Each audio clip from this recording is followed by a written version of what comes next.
Lakers. Season highs of 34 points and 6 threes for LeBron. He's speaking with Mike in the media. Hey, LeBron, after the 6 threes for you tonight, you're around 40% from three. You got KCP and Caruso in the mid-50s. How have you guys evolved as a shooting team from last season and even just in the last couple of weeks? Well, I mean, I just think it's all part of chemistry and knowing your teammates, knowing where your teammates are going to be on the floor. And that comes with games played, it comes with minutes on the floor, it comes with film sessions and things of that nature. When you start getting comfortable with your teammates, you know where guys are going to be, and you know where the shots is going to be taken from or where they're going to come from. So it's all about the chemistry on the floor. Bigger picture question. There was a widely publicized interview Giannis did in Greece where he said LeBron's the best player in the world. Didn't care doesn't matter who the MVP is right now. I know you keep the main thing, but does that hit you a certain way? Just that kind of respect from a peer in that sense? Well, anytime you're respected by your peers, it always means something. And, to be respected by a guy in our league that's been so dominant over the last few years, obviously representing the MVP trophy over the last couple of years, and just what he does both on the floor and off the floor is very, very well received and very humbling as well. For me, I just go out there and just try to implement the game in all facets of the game, both offensively and defensively, for my team in position to be successful and then live with the results. So, that guy is damn good himself. Dave? So LeBron, clearly there's mutual respect. Is there any satisfaction in having success against Giannis? You're now 16-5. Your teams are 16-5 in your career against him, and he's 10 years younger than you, and he's the back-to-back MVP. Yet you're still able to find success. Nah, I think you know me. I think all you guys know me. It's never been about individual. It's all about the team success, and that's all that matters. I can care less about that. I just try to play well and help our team versus any opponent, and that's what it's all about. Bill? LeBron, last year in the bubble, you said that the way the MVP vote pissed you off. I'm curious, how did that anger stick with you at all? I mean, did you carry that into this season in any way, and how does it make you feel about the matchup with Giannis, and did it motivate you at all coming into this one? No, I just think we didn't like the way we played. Finished the game off in the second half versus Golden State, and that sat with us for a couple of days. So we knew it was going to be a tough environment coming here playing against a very, very good team, a team that's been on the top of the league or top of the Eastern standings and just been doing so many great things over the last couple of years. And obviously, with their 3 All-Stars now, and you can throw Drew in there. We know it's going to be very competitive, and we know it's going to be very challenging for us. So it was our job to just come out and try to implement our style to the game, and for me personally to do everything it needs to be done on the floor, both offensively and defensively, to help us win this game. So, you live with the results after that. Wow.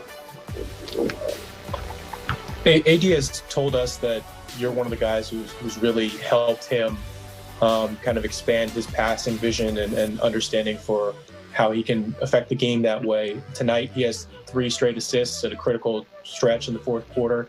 What are you seeing from AD that you really that signals to you that he's really making strides as a passer? I believe, him being in New Orleans, a lot of people either didn't watch their games or just wasn't paying attention to the level of talent Anthony Davis was. And he got an opportunity to see a lot of one-on-one coverages, either because they didn't want him to allow his teammates to get off and they felt like he was going to always get his.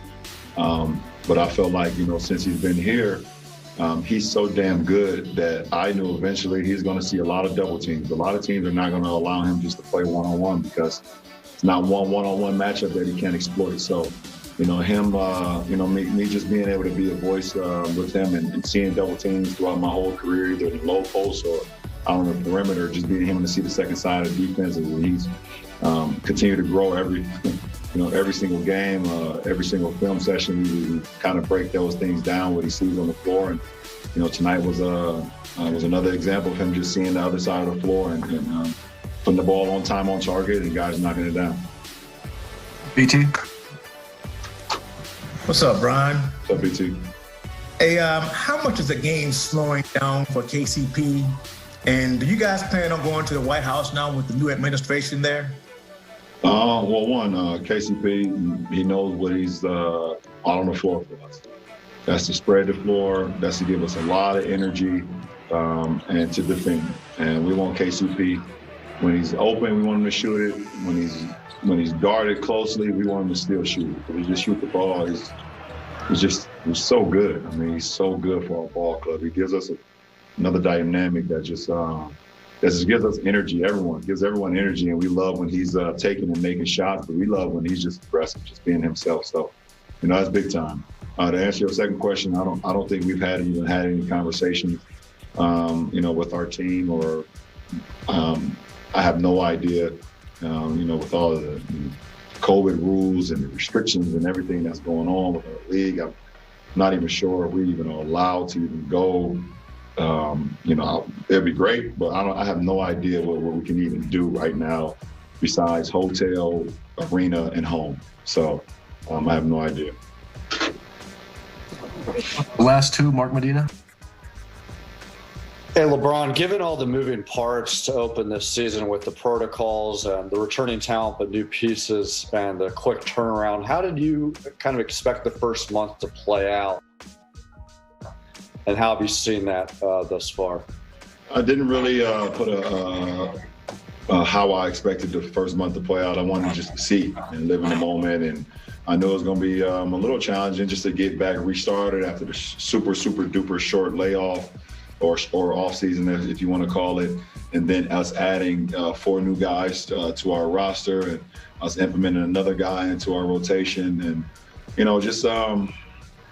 I just wanted to kind of see, and, it was just challenging. It was something that we've never done before. I've never done before. I've had short off seasons, but nothing as short as this one. So just wanted to see how we were going to play and get the new guys, acclimated to what we do as a culture, both on the floor and off the floor. And, I would say, we're doing some good things, and we want to just continue to build off of that.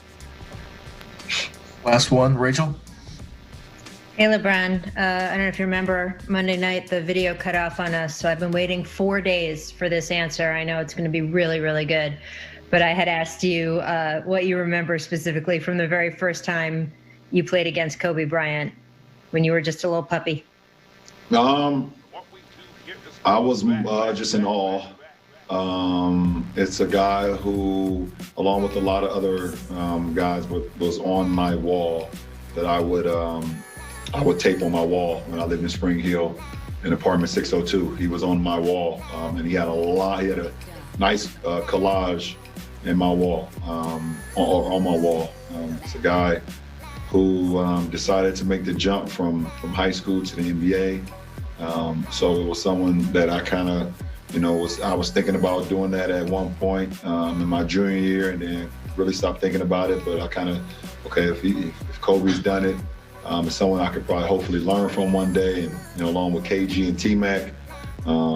But just being out on the floor with him, if you remember, the guy gave me a pair of his shoes when I was a junior in high school, and to be able to share the floor with him was like for any kid that has aspirations or has inspiring moments from someone, it's just like a sense of awe.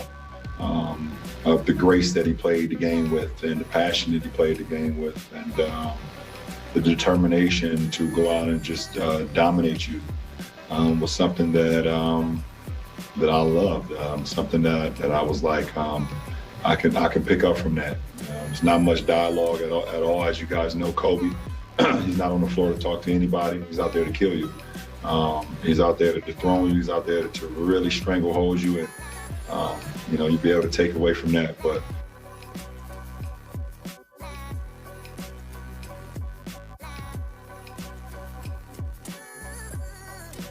it was just an awe moment.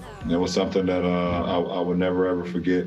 And to be able to grace the floor with someone that played the game with so much grace. Was there any time where he went up the floor and you just were kind of dazzled by a move he made, or you went up against him one-on-one? I mean, if I could, I'm so old now, Rachel, for you to try to ask me something that happened 18 years ago. I could tell you what bottle of wine I had last night, but 18 years ago, it's a little bit challenging. But I could sit here and say that absolutely, it definitely happened. When it happened, was I on defense, was I on offense? I have no idea, but it definitely happened for sure. It was a couple guys that when you was on the floor with it for the first time, and it was Kobe, it was AI, and it was T-Mac. It was those three guys that you was just like, wow, I made it. I'm here with these guys, and I can't believe it. So, yep. Appreciate it, guys. LeBron James remembering Kobe Bryant. Look at this. Best win percentage by one MVP versus another. Tim Duncan, Steph Curry, Kareem Hakeem, and LeBron over Giannis. Minimum 15 games, 762 win percentage. Lakers continue their historic start on the road. They're now and the Lakers get the win 113-106. They go to 12-4. The Bucks go to 9-6. LeBron does it all. 34 points, 8 assists, 6 boards. Kenny Pope, season high, 23, 7 threes, 3 rebounds. Anthony Davis, 18, 9, and 6. He scored 8 of those in the opening quarter. AD, I love this. He's speaking